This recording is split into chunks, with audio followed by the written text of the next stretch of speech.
Hello，大家好。你有没有发现，在年轻的时候啊，我们化妆给自己怎么化都会很漂亮。但是到了50岁以后呢，渐渐的，我们每天的化妆就好像是一场赌博，未必就是每次化妆的化出来会很好看。如果化对了，看上去气色好，精神也好；但是一旦化错了，就会觉得这里卡粉，那里显皱纹，妆感很厚重，甚至于比不化妆素颜还显老。今天呢，我就想和大家分享几个超级简单的化妆秘诀，不需要任何的化妆技巧，就能让你的妆容呢更加轻盈自然，看起来至少要比实际年龄年轻好几岁。如果你对这类的话题感兴趣的话，那我们就继续开始吧。首先我要在这里说一下关于我们中年女性化妆的目的。其实我们中年女性化妆的目的呢，并不是要改变我们的脸型，看上去是要化成一个不同的人，或者是一定要遮掉我们脸上的瑕疵，不是这样。我们中年女性化妆的目的呢，不只是让自己变美，更重要的呢是提升我们自己的自信，展现我们精神的气色，让我们看起来更精神，气色更好。总之呢，我们50+的女性化妆跟年轻时候的化妆是完全不同的，她化的不是妆，化的就是一个气色。化妆呢也并不是要遮盖我们的年龄，而是通过轻盈的妆感让我们看上去更精神，气色更好。首先最重要的一步呢，就是底妆呢一定要选比较清透的底妆，不要认为厚重的底妆可以遮掉我们满脸的瑕疵。对于我们这种年纪呢，把整脸的瑕疵遮掉，反而会让我们的底妆看上去特别的厚重。如果选择一些比较清透的底妆，比如说Tinted Moisturizer，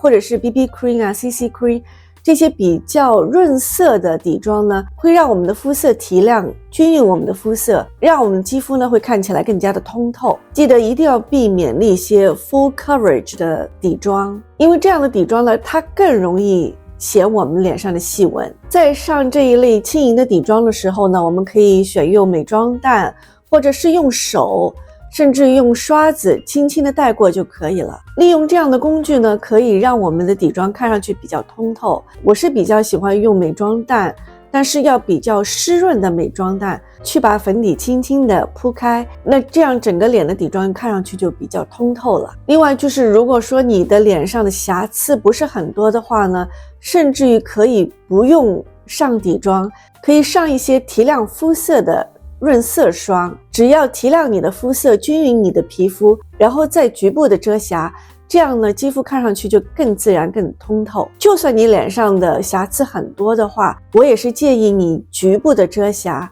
在需要遮瑕的地方呢再稍微的涂一下 concealer， 不要全脸的去遮瑕，避免厚重的底妆。特别对于我们中年女性来说，我们眼下的皱纹会比较多，眼袋比较明显，所以呢，在遮瑕的时候呢，我们一定要轻轻的带过。在遮瑕的时候一定要注意，把你遮瑕膏涂在你的眼角处，因为一般我们笑起来的皱纹都会在这个部位。在这个部位呢，只会有一些阴影，会有一些青色啊，不知道你的皮下的颜色是什么样。我的黑眼圈呢，会有一点点泛青的。所以呢，在遮瑕的时候，只要针对你有颜色泛青的地方去遮瑕，不要去遮你的皱纹。然后把这些遮瑕膏呢慢慢的推开，记得一定要少量的推开，这样就避免厚重。需要叠加的时候呢，再慢慢的叠加上去，尽量的避免厚重。所以在选遮瑕膏的时候呢，也尽量选择比较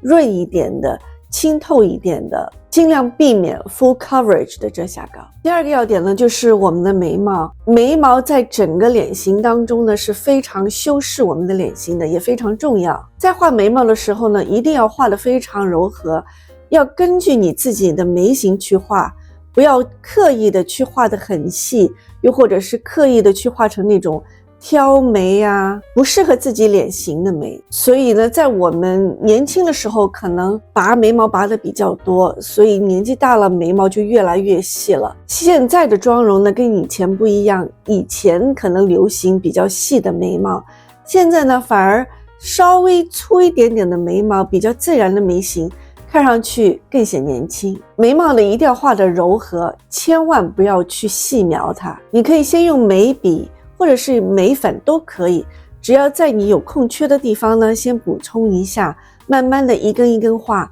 千万不要描一个框框出来，把你的眉形描出来，然后在里面填满这个颜色，画出来的眉毛呢就看起来很假，跟蜡笔小新差不多。所以呢，千万在画眉毛的时候一定要根据自己的眉形慢慢的画得自然一点。另外画眉毛的时候呢，千万就是在眉尾的这个地方不要画得太低。我们现在的眼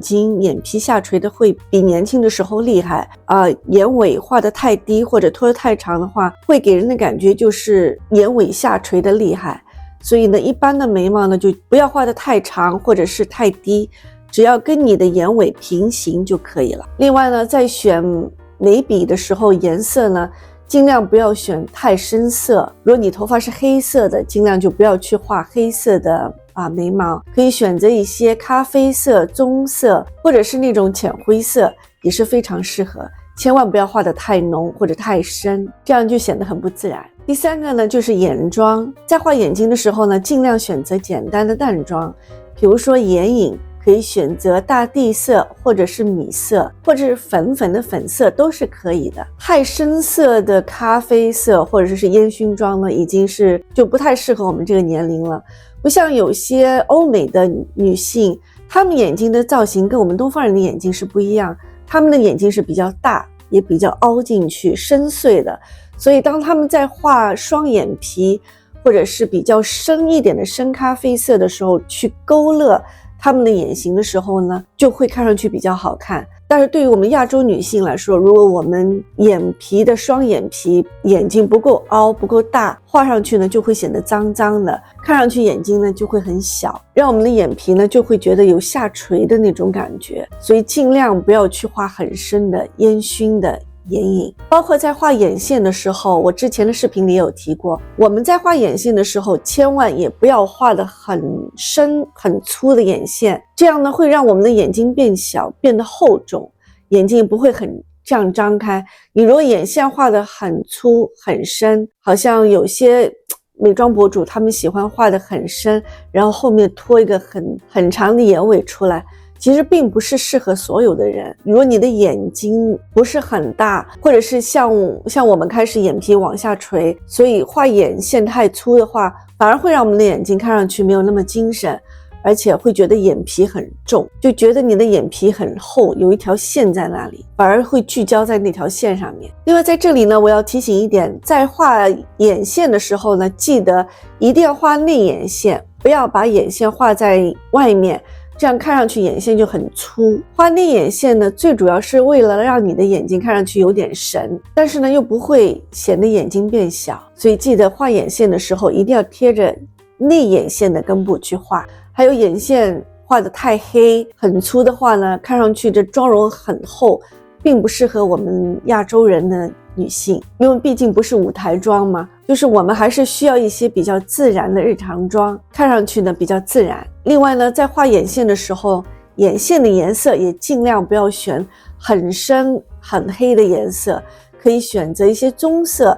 看上去呢比较柔和。另外就是眼睫毛了，我宁可不画眼线，但是我也一定要夹眼睫毛，因为你夹了眼睫毛之后，你的眼睛就一下子就张大了，就很灵动。而且同样你画了眼线没有加眼睫毛，跟你没有画眼线加眼睫毛感觉是不一样的。一个就是让你的眼睛一下子就张开了，有时候赶时间的话，我宁可就不画眼线，直接呢就是夹个眼睫毛，然后刷一下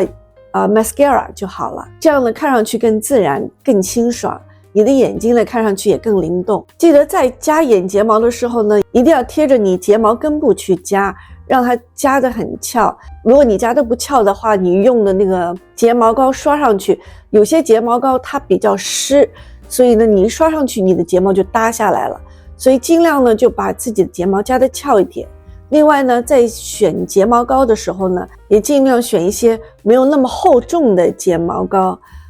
甚至于可以用那些 primer， 用睫毛膏的 primer， 它也是很好的，因为它很轻盈，让你睫毛刷起来根根分明。而且呢，有些睫毛膏它可以保持你的睫毛一整天都是翘翘的。尽量避免你的睫毛膏呢不要刷得很厚，像苍蝇的脚一样，这样就不好看了，看上去不自然。所以睫毛呢要刷得轻盈根根分明。就好了。我也不喜欢去戴假睫毛，因为看上去非常的假，一戴太厚的假睫毛呢，就是让你的眼睛整个就压了你的眼神，看上去就没有你的眼睛就没有那么大了，而且呢就觉得很厚重，除非你要参加什么活动啊，那些演出啊，为了舞台效果你可以戴，但是平日里我还是不太建议大家去戴假睫毛。第4个呢就是腮红了，腮红呢一直是我最喜欢的一个化妆用品，什么颜色的腮红我都非常喜欢，但是呢基本上都是会挑选一些玫瑰色呀、粉色啊、珊瑚色啊，比较淡一点的颜色。另外呢，在我们打腮红的时候呢，尽量打在我们的鼻翼上侧跟眼颊、眼睛这儿的上侧，这样打出来的颜色呢是比较均匀的。打一点腮红呢，就是让我们看上去气色非常好，但是记得千万不要下手很重。其实外面有一些腮红的彩妆品呢，太显颜色了，我不是非常喜欢。我非常喜欢一些比较柔和的颜色，擦上去是淡淡的那种效果。淡淡的颜色呢，让你的肌肤看起来就是白里透红的好气色，看起来非常的自然。还有特别是在我们画我们的腮红的时候呢，记得尽量不要是笑着去画，画的时候呢，就是你一笑它是提起来了，你画在这儿，但是呢你等你不笑的时候它又下来了，就是很容易错误的把我们的腮红呢画到下面，这样呢让你的脸型看上去有下垂的感觉。所以在我们画腮红的时候呢，尽量选择在鼻翼上侧跟眼睛的外侧这样斜的去画，它会给我们的脸型有一种提拉的感觉。而且特别是这一块的苹果肌，等你画对的时候，就是你的苹果肌看上去是比较饱满的、嘟嘟的，不会有下垂的那种感觉。第5个就是选择我们的唇膏和唇色。在选择唇膏的时候呢，我比较偏向于水润的，因为我觉得 matte 的唇膏呢很容易显我们的唇纹，而且很干，所以对我们中年女性来说，选一些比较滋润的唇膏或者是唇釉都是非常好的，让我们的嘴型呢看上去比较饱满，也比较滋润。唇膏的颜色呢，我也比较偏向于珊瑚色或者是玫瑰色。珊瑚色呢给人的感觉比较活泼自然，玫瑰色或者是果茶色的颜色都是非常好的，看上去呢比较端庄优雅，更显气质。如果你的唇型呢是比较偏薄的那种，可以选择唇线笔，先把你的嘴唇勾勒一圈，让你的嘴型呢看上去更加饱满。总之呢，唇膏的颜色各式各样都可以，只要适合你自己的肤色，能够对你的肤色起到提亮显气色的颜色，就是最适合你自己的。一般呢都是比较日常可以用到的这些唇色，我都很喜欢。其实每天换着画不同颜色的唇膏，让自己的心情也会好很多，不是吗？就是这么简单，只要你学会了这几个小技巧，就能让你的妆感看起来更年轻更自然。留言告诉我你最常遇到的化妆困难是什么。好，今天的分享就到这里。如果你觉得今天视频对你有帮助的话，请记得点赞、订阅和分享。好，那我们下次再见，拜拜。